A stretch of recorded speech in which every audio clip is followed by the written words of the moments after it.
Alright, so we're looking at the E tuning. Alright, so we start with the, but we're up on the third here, because we want numbers on every string here, right? So we start with the third of E, which is G sharp, okay, and then we go to the sixth of E, which is C sharp, the second of E, which is F sharp, the fifth of E, which is B.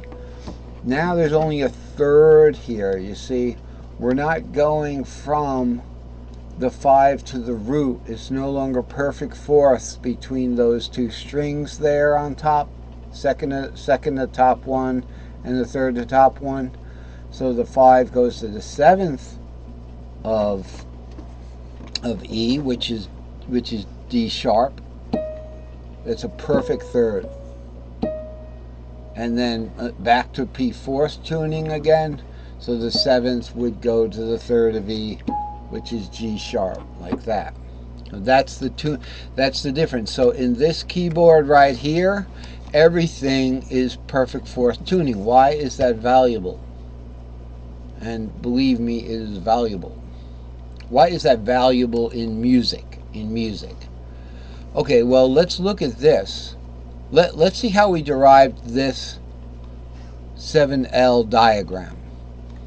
Okay, starting from here, I found that when playing the pentatonics, starting with the D shape there, the Dorian bound Ionian pentatonic building block, I found that D was the funnest to play because, and now I'm looking at the key of C now, D was the funnest to play because it had this pattern, 2, 3, 5, 6, root 2. Keep in mind, for the first 4 strings that I got my finger on here, right? They're 4 for me. The lowest, okay, what we call the A string, the E string, the A string, and the D string, and the G string. Those 4 strings are perfect fourth tunings. So if you're starting a stack of 3 short pattern here, you're going to be in perfect fourth tuning for the whole thing. So it goes 2, 3, 5, 6, root 2. That's what I like about the D pentatonic. It's simply one of these S3 S's, and then it's going to put on top of that 2 is going to go to 3, 5, 6 root.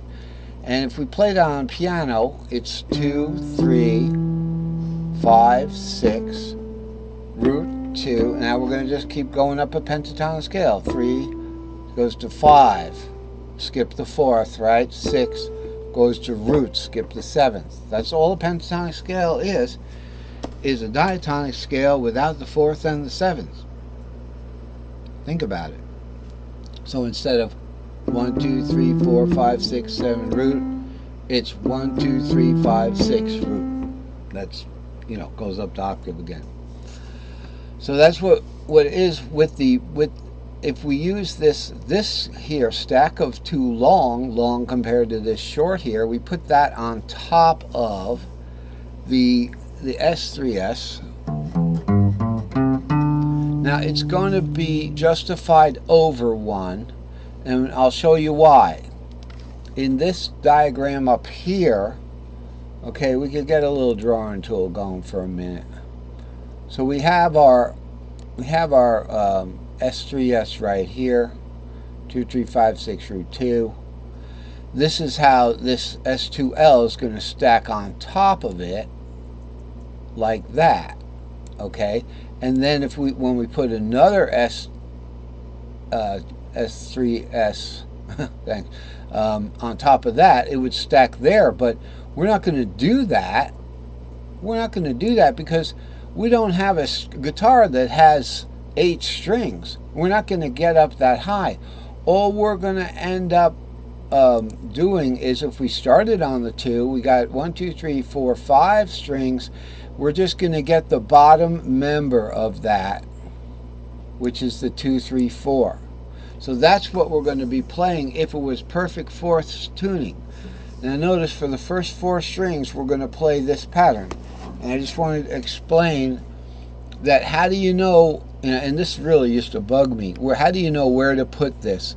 To the right or to the left of this thing? And I had all these diagrams that said put it on the left side if you're going up and the right side if you're going down. And I could still never remember it until I added the seventh, and it gives it meaning. Because if you look at the S3S up here, okay, and look at the S3L, which is the same S3S, but it adds the fourth and the seventh.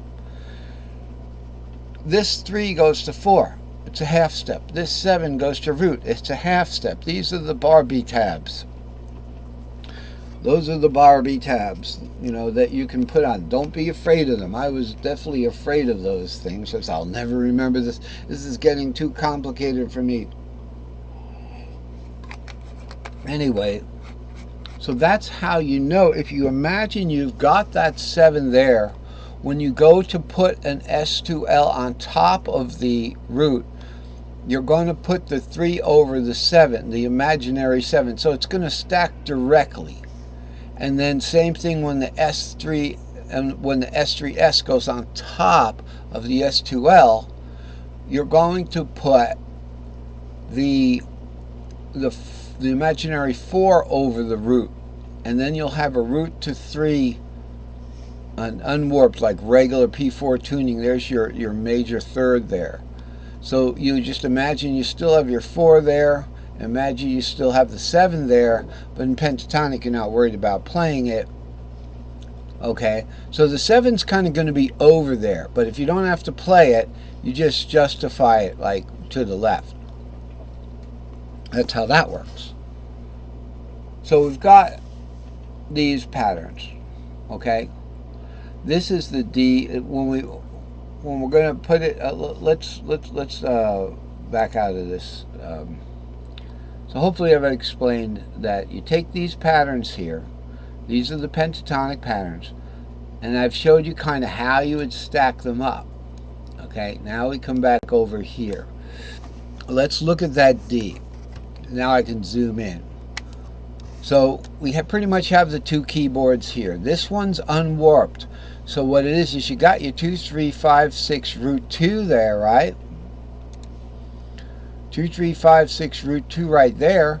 And what do we got on top of here? Here's your 7. So now you know the S2L stacks right on top of there, on top of that imaginary 7, right? But that, and then of course you don't play the 4 and the 7. And if you play just that, I mean, you can't play it. You can't play the whole thing, but you get about that far up, then. Wait a minute, 6, 7 didn't sound right. I thought you said you had a pattern. What it is because this is P4 tuning, and this is regular guitar tuning, which is a P3 interval between these 2 strings right here. So this would have to warp over. I can do it temporarily. Just get this, get as much of it as we want, because the whole 2 strings are going to warp over. Right? Don't worry about over here, because this is no longer relevant, right? This is no longer relevant. That's kind of a chopped up fretboard right over there.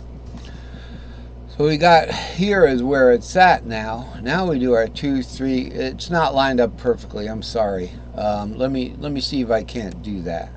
If I can't line that up perfectly now. Let me try it one more time. You got to line these things up. If you're making a guitar diagram or something, you definitely want to line these things up so they're in good shape.